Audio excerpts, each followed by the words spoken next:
Saw you nodding along. Thanks for joining us on the show. George, one thing I don't agree with you on, I don't change my wheels on my car ever. So if you go on that notion, I don't think that kind of works out.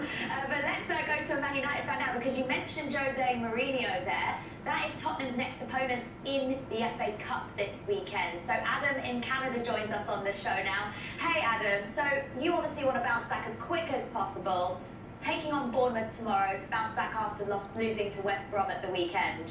Do you think it's possible? Not really, no. No? That really deflated you, that loss. It's frustrating now as a United supporter, you know? I mean, you're sitting second in the Premier League. How frustrating? That can't be that frustrating.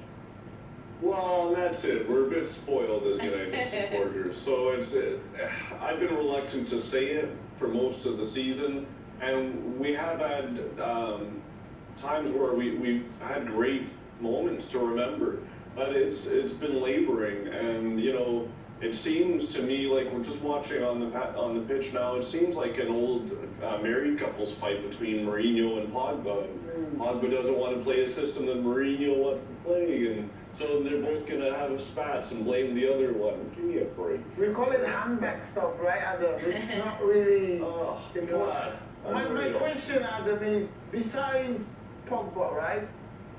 Who would you drop for tomorrow's game against Bournemouth? Because they not just everybody now seems to focus on Paul Pogba, and his performance was below par. But I'm sure there are others that you probably would feel could have done better going forward tomorrow.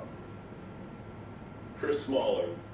Chris Smalling. You drop him. Well, you have got the centre-back split again now, haven't you? And that's the most frustrating thing. Chris Smalling has to score in every match because he causes 2 goals. No one talks about defense because Paul's got blue hair and he's mad at Jules. He give me a break.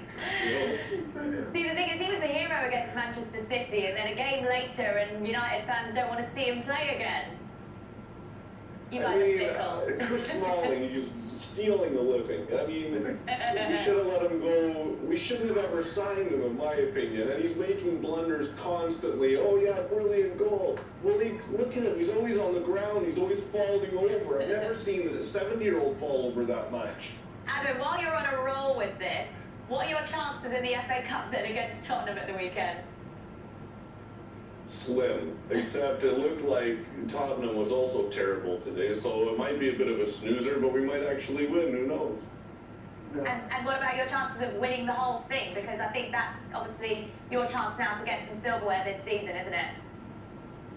Well, yeah, it's our only opportunity, and I mean, I wish Jose wouldn't sit Paul Pogba. I wish he would just get some sense about him, look at the past couple of matches and look to see what worked within his tactics and just emulate that again, and we'll win.